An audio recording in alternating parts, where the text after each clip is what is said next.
let's start this properly. My name is Bob. This is my channel, Tabletop Bob. Today is March 16th, the Tuesday that Candlekeep Mysteries was released.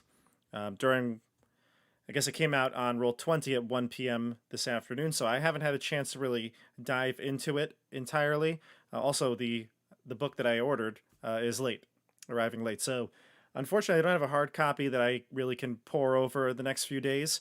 I'm going to be relying mostly on Roll20, which is something I don't normally like to do. I like to have the physical copy of the book in hand when I play. But we'll see. Hopefully, it can get here tomorrow or the next day. I'm going to be doing a couple of things related to Candlekeep on my channel. For those who don't know, my channel is a D&D 5e basically YouTube channel where I stream my live games. I create guide videos. I also I kind of put anything related to role-playing games or DM advice up there as well. You can check my YouTube channel playlists. I have quite a few live games that are going on right now. Adding to that with Candlekeep this week. So with knowing that the book was coming out today, I wanted to really jump right into the adventures. I'm going to be running the first adventure, which is The Joy of Extra-Dimensional Spaces, on Thursday. So in 2 days, I'll be streaming live here on YouTube and Twitch, a group of level 1 characters that are going to go through that first level adventure. So I'm going to preview the Candlekeep section here, which has sort of the general overview of the book and Candlekeep information. And then I'm going to go down through and look at the summaries of all of the titles here. So if you're thinking about playing in any of these games, definitely I would not watch this. There's going to be some spoilers here. If you're thinking about DMing it, then I'm going to be focusing more on the Joy of Extra-Dimensional Spaces for right now. But as I've mentioned, I do make guide videos and I do live play, so over the next few weeks, I plan on running a handful of these adventures. I think I want to try to get maybe 5 or 6 of them done in the next 3 to 4 weeks, live play. And I also want to do some some guide videos on it too. So I'm going to be busy with Candlekeep for the next couple weeks, especially. But I'd like to try to get to as many of these as possible. I really love one-shots. There's actually a campaign that I have on my channel called Supernatural 20, which is a horror-themed one-shot campaign. So everything is entirely one-shots. And I find that one-shots are really cool because they can get the players to be really bold with their decisions, but at the same time, they're not doing it it's like silly things. They get really wrapped up into this one scenario that will end within 3 or 4 hours. And for that entire 3 or 4 hours, you have their attention and you have all their focus. So I do really like one shots, and I run quite a few of them. So I'm really looking forward to running this. So let's dive into the book. Let's take a look at the Candlekeep section. So on Roll20, if you're not familiar, on the right-hand side here, it'll show you all of the book's sections. I don't usually read it like this. Like I said, I like to have the hardcover book in my hand. But going through this, you can see that the Roll20 information's all first, and then they get into the actual book. So like we said, these will be pages in the book, a book of books using the adventures. I did look through this. This kind of explains to you that these are one-shots, but they can be used in any sort of setting, any campaign that you might have. If it's homebrew, if it's not Forgotten Realms, if it's Greyhawk, if it's Eberron. This is very adaptable and modular. You could just kind of slot and play any of these games. They don't really rely on it to be called Candlekeep or for names or places to be the same as they are in the book. The Candlekeep section is next, and this one goes into depth about... I can actually make this a little bigger. It goes into depth about the actual location of Candlekeep. It's not an adventure itself. It's more of an overview of the entire setting. One thing, I have seen a couple of people with their preview videos of the book when they got the hard copy in hand earlier, and I think that one of the major complaints about this adventure set is that there's really no appendix. So you'll see in this first Candlekeep section, using the adventures section, they do have a summary of all of the adventures. But looking for items, looking for creatures, if you're kind of cherry picking things that you want to use in your campaign, there's no appendix, so you will have to find each of them in their individual adventure. Unlike all the other books, like Icewind Dale, we just ran our Icewind Dale campaign tonight, but at the end of the book, they have all of the appendices. You have all of the stat blocks for all the creatures and characters you might meet, magic items. In this case, also the character secrets, but all of these things are usually at the back of the book. I think some of these D&D books, and it seems like this one is doing it, they're not including an appendix. So within the adventure, you'll have everything, but then by the if you're looking to just kind of plug and play into your own campaign, you're going to have to mark down these page numbers or leave little post-its if you want to use a resource from it. All right, so let's actually take a look at this using the adventures section, because while I do want to jump into Candlekeep, the other one is going to be a little bit more about the overview here. And where did I put it? There it is. All right, so using the adventures, this section talks about, gives you like a brief summary, a little description of each of these adventures and how you should really run them. So running the adventure, this is like in every D&D book where they tell you about, read aloud text, box text, things like that. Gives you a little background on the Forgotten Realms if you're brand new to this. And then this one is about the 10 days and the Dale Reckoning. So, all the historical events happening when this is set within the Dale Reckoning. It's 1492, but the exact date is not as important. And then here you go. This is a nice comprehensive overview of all of the adventures. So I'll just space it out here. So if you were, thinking about picking this up, but you're like, I don't know, what levels are they all for? Well, kind of like everything. There's 17 adventures here, and it looks like there's at least one for every level up to 16. So, yeah, 1, 2, 3, 4, 4, 5, 6, 7, 8, 9, 10, 11, 12, 13, 14, 15, 16. Okay, there you go. So there's just 2 level 4 adventures, which I'm not sure why they're both level 4 or anything. If there was a conscious decision to do that, or it just worked out that the challenge rating was for a 4th level. But it'll be interesting to see how all of these fit and if they're actually true to their challenge ratings, because I've found that with a competent group, you may have to bulk up the combats and stuff like that. So the one that I'm going to be doing is the 1st level one, the Joy of Extra Dimensional Spaces. This is a and also one of the kind of the cool little shticks to this book is that all the characters will find a book named the book that your adventure is. And when they pull this book, they're going to end up finding this mystery. So it's kind of like a very thematic approach, but they're going to be in Candlekeep. I feel like the hooks for being in Candlekeep will all be relatively the same. Nothing more than a generic, like you're looking for information and something, which is also good because you can then put that into any adventure setting. But then when you come across this book, you'll, be surprised to find that there's a hidden mystery to uncover. So this book, The Joy of Extra Dimensional Spaces, leads characters on a quest to find a missing sage. We'll talk more about this one later. Mazfroth's Mighty Digressions talks about a monstrous revelation, sheds light on a book merchant scam. Book of the Raven, it's for level 3 creature or level 3 party. Treasure map tucked inside a book beckons adventurers to a remote hilltop chalet occupied by a secret society that shuns visitors. So also to note, and I believe Mazfroth's does this too, but not all of the adventures take place in Candlekeep. In fact, they start in Candlekeep, but then often a lot of these will take you outside of the keep itself, or you'll have to even go to another city. And that's possible. So although it is labeled Candlekeep Mysteries, it's the mystery that you uncover in Candlekeep that sets the story in motion. Not all of them take place entirely in the keep. Just going to check in on YouTube and Twitch here.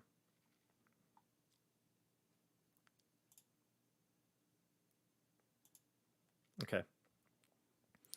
So then we go to the 4 level, the 2 4th level adventures. The deep and creeping darkness, which is a a book describing a mining disaster that prompts adventurers to search for a missing town.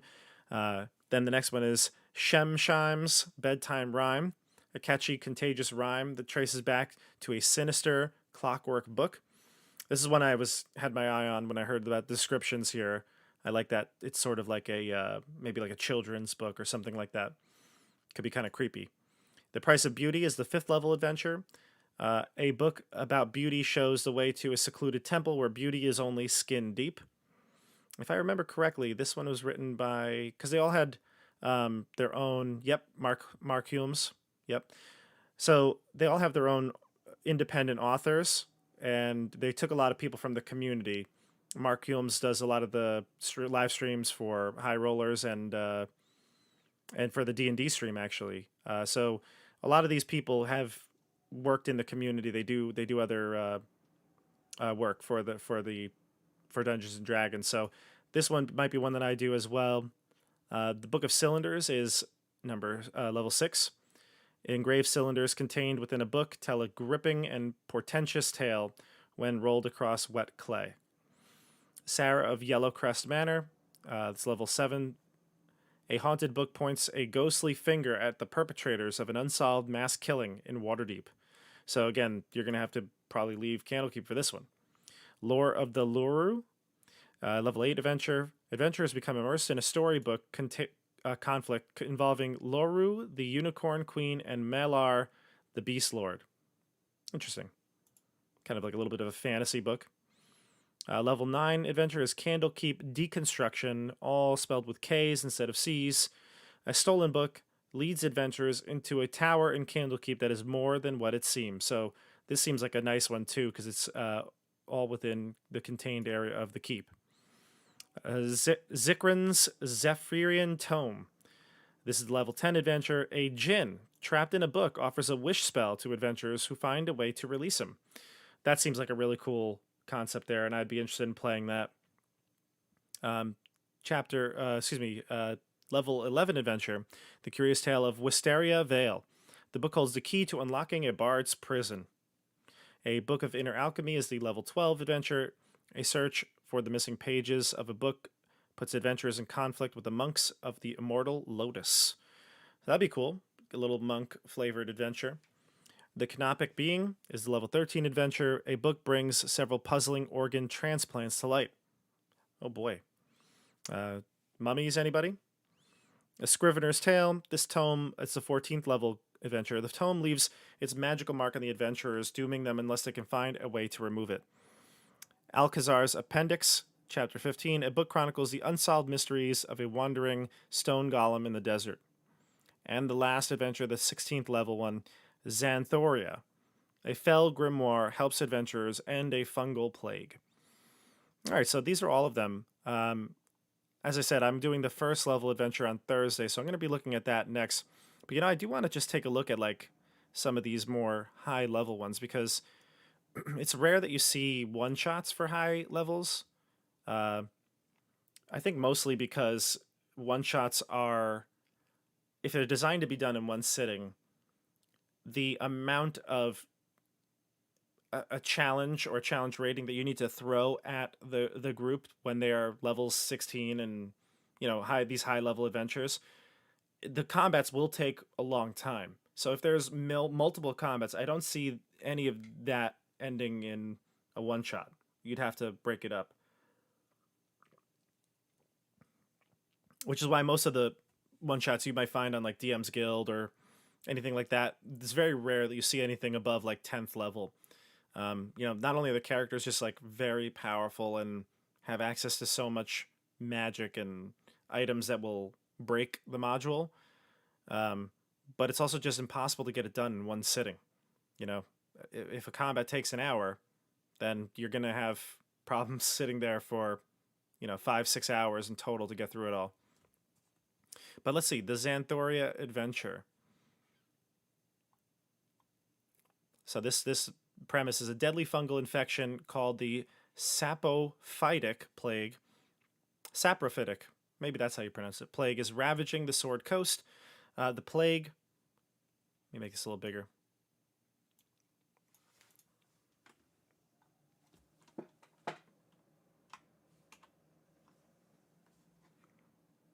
Okay. So, a deadly fungal infection called the Saporitic Plague is ravaging the Sword Coast. The plague not only targets beasts and humanoids, but destroys crops and stored foodstuffs, causing famine and sickness on an epic scale. Religious and civil authorities are unable to stem the tide of the Saporitic Plague, and even Wish Spell can't undo the contagion. Wow, it's pretty potent then if a Wish Spell can't do it. Given how widespread it's become. The mystery surrounding the Xanthoria has to do with the discovery of a mad druid's quest for lichdom, and the plague she unleashed in the process. Ordinary liches contain their souls in inanimate objects, but the druid Xanthoria discovered a way to house her soul in a living being. Okay, and this was developed by Chris Perkins. He had his hand in it, so I'm sure that it's good. I just don't know how you can challenge players effectively with that level of an adventure. But let's see if there's anything more about this. Well, there's definitely more about this, but let's just see if there's anything I can find out right now. So that is the last one, Xanthoria.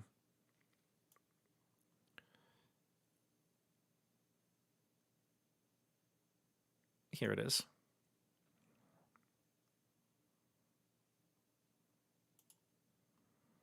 Okay, so it looks like eventually you'll be going to a Lycortha expanse, so a cave of some sort here. Okay, so you're going to see a lot of lichen, molds, and fungi. Let's see here.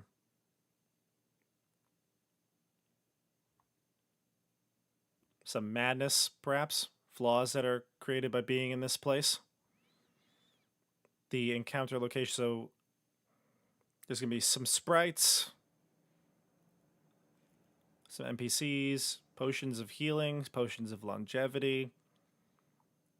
Let's see, what it would be. Oh, okay. Mummy lords, rocks. Okay, so they're throwing some things out there, but even a mummy lord was probably not. Oh, the fungal servant is a mummy. Okay. So there's like these, fungi zombie mummies. Vrox for other fungal servants. So they're using different stat blocks of creatures as these fungal creatures rather than, I guess, make a brand new creature. You can just use one of these with a skin on it.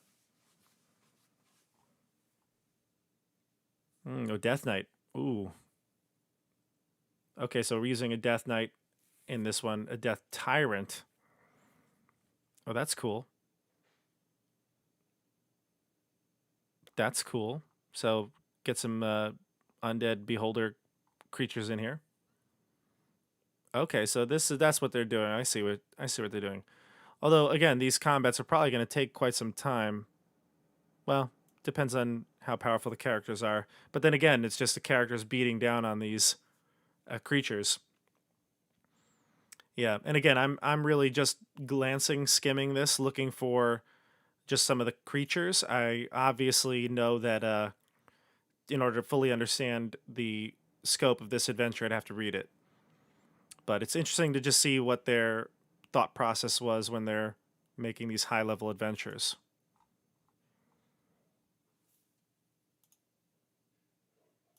Yeah. Okay, good. Okay, so going back, I'm going to go back to my front page here. So I have a couple of tabs open ready to look at a little bit at these. So the Candlekeep locations chapter in the beginning, it does talk about like the defenses and how you should act in Candlekeep. It has like the rules that you have to abide by: no fighting, no stealing, no copying. So like plagiarism would be a huge deal here. It is a library. No damaging, marking, or otherwise modifying the work. It doesn't say it necessarily here, but in the getting into the keep, you have to present a book. So all the characters, I don't know how each adventure starts, but if it's like you're already in the keep, then it's fine. But if you wanted to like, have your players come here first and they're going to be doing a bunch of mysteries in this place, then maybe have them go through that role playing moment where they have to bring a book. They could create perhaps the book title and a brief description of it. that they're going to be offering to get in, because that is the requirement. Any traveler that comes to the keep has to present a book to the monks that maintain the library, and it has to be a unique tome. Candlekeep has tons of books, and if there are any duplicates, they may not let that person in. Their book has to be very unique. They will take, though, rare copies, extra rare copies of a title. They might take pamphlets, or maybe not. If they're not a fully bound book, they still will take things that are similar to books if they're rare, or if there's some reason for them to want to have it, even if it's not completely unique to something they have inside. But yeah, so obviously wards. This is important because you're going to have a lot of characters in some of these with high level magic, and you're going to want to make sure that you know these rules, like, restrictions to magic, what can and can't be done. Magical flight gets dispelled automatically, which is going to be important for a lot of these adventures that are in the Candlekeep, in the keep itself.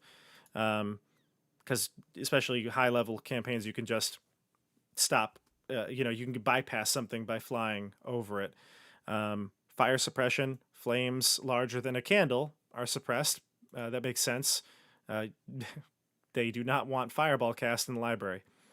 Theft protection, every book, scroll, and other work is considered a part of Candlekeep's collection and is magically protected against theft. As such, work that is removed from the keep disappears and immediately returns to its proper place in the library, so you can't steal your library books. But yeah, so anyway, so they go through all of the rules, things that your characters may want to know before they get into the keep. I think if you're just going to start your group in the keep, I would say send this information to them. Let them just read it over themselves, so that you don't have to go through this process of explaining the rules in character in the game. But if you are in a long-standing campaign and you're just throwing this in as a couple of one-shots, then maybe have them. You have that scene where they go try to get into the keep. Okay, so then we're going to go to the Avowed. So this talks about who works at the library. So everyone here has a job. It says there are about 300 people that work in the keep, and then there's plenty of travelers going to and from. But there's the Keeper of the Tome, who's basically like the person in charge. They're an archmage. There are a bunch of other archmages here that are ready to defend the keep if necessary. You've got readers. So there's the first reader. They are people who expand the library. They require tomes and scrolls, and they have to review them all. There's great readers. These are people who are seniors of the Avowed. They call themselves the Avowed, who oversee the day-to-day operations. You've got some named characters as well that they like to throw in here. Master readers are sages who oversee the scribes. The chanter, they use constant recitation of the prophecies of Alondo the seer. The endless chant, as it's called, travels through the keep day and night. And you get the gate warden, people who maintain the security. Also an archmage. So you've got quite a bit of people to throw in there if you need to. If your players are getting out of hand in the keep, it's very lawful inside. And then the Candlekeep locations themselves. There's a really nice map in the Roll20 module that you can use. It's got some of these names already there. Actually, switch over to that map now. Yeah, so here you go. So you can see the full Candlekeep map that's on Roll20 here. I'm sure this is a cutout in the book. Yep. So it's got all the locations, and because it's Roll20, all of the locations I can hide probably. I bet you these are all GM views. Yep. No, maybe not. These are actually straight up part of the map. Yeah. Yeah, these are straight up part of the map. Yep. Oh, I can move it though. That's dangerous. I should not be moving that. Yep. Okay. So yeah, be careful with the map. It looks like it comes out in sections, but that's so strange. Yeah, just put it back for now. But yeah, so it looks like the map can be removed. It can be blurred. So if you don't want parts to be seen by your group, you can do that. But yeah, so this is the Candlekeep map. Move myself on this to the other side. Okay. Then you have The Joy of Extra Dimensional Spaces. This is the adventure that I'm going to be running on Thursday. So let's preview this and take a look.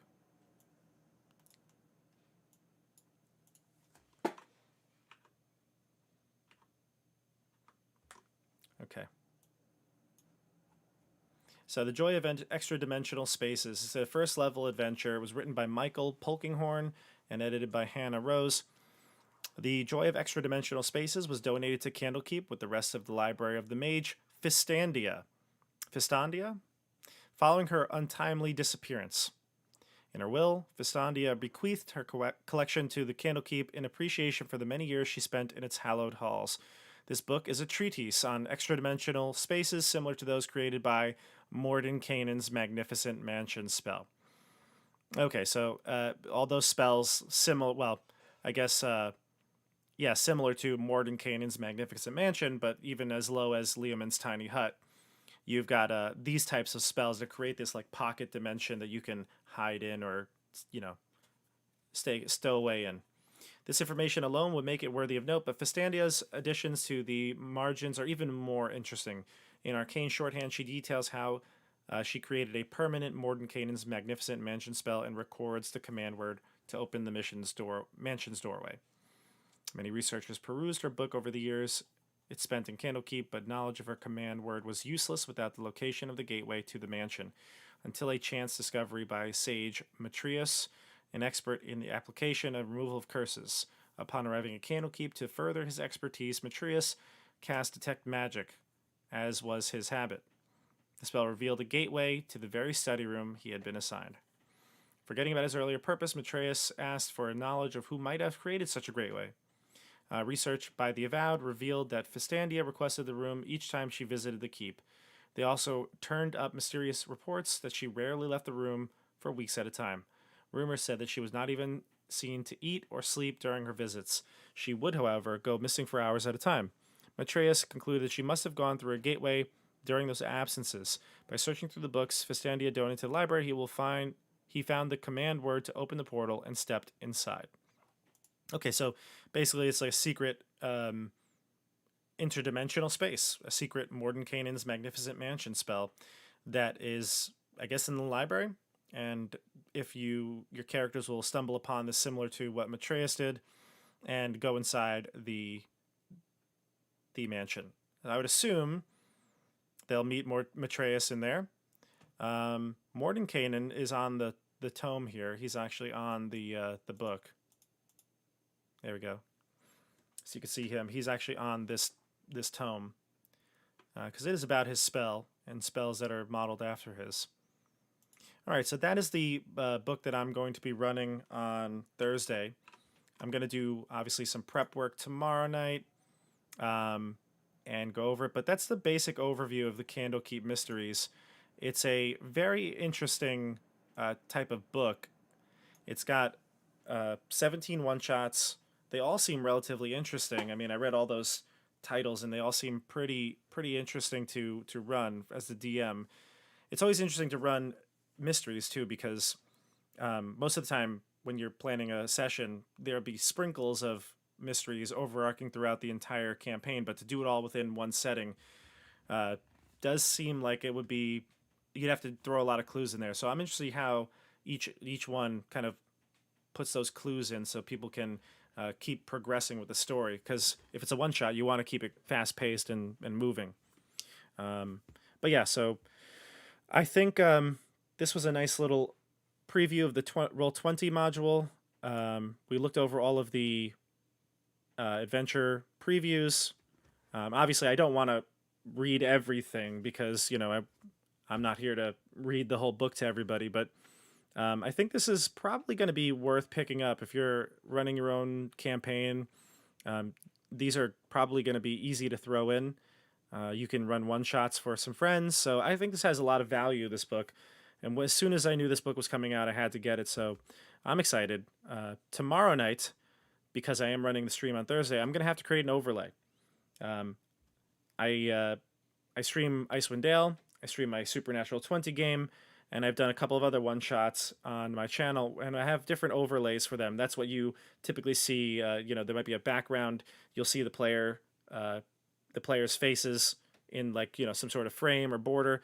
If you're interested in seeing me create an overlay for the Candlekeep Mysteries, I will be on tomorrow night around 9:30 p.m.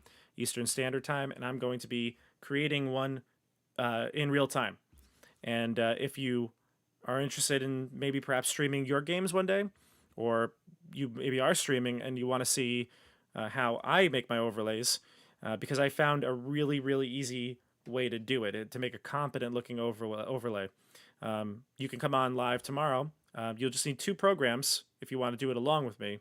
But we're going to be using OBS, which is what I use to stream. I'm streaming right now on, and the website Canva. You can make a account there. That's where we'll be designing it. So just those two apps, really all you need. One website, one app, and you can make your own overlay. And I think it's going to be fun and informative. And I'll also try to perhaps even put together a tutorial video, kind of condensing it once the stream is over. But that's it for me. I'm actually going to try to get some sleep and get to working on this tomorrow for the Candlekeep one shot. All right. Thanks, everybody. Have a good night.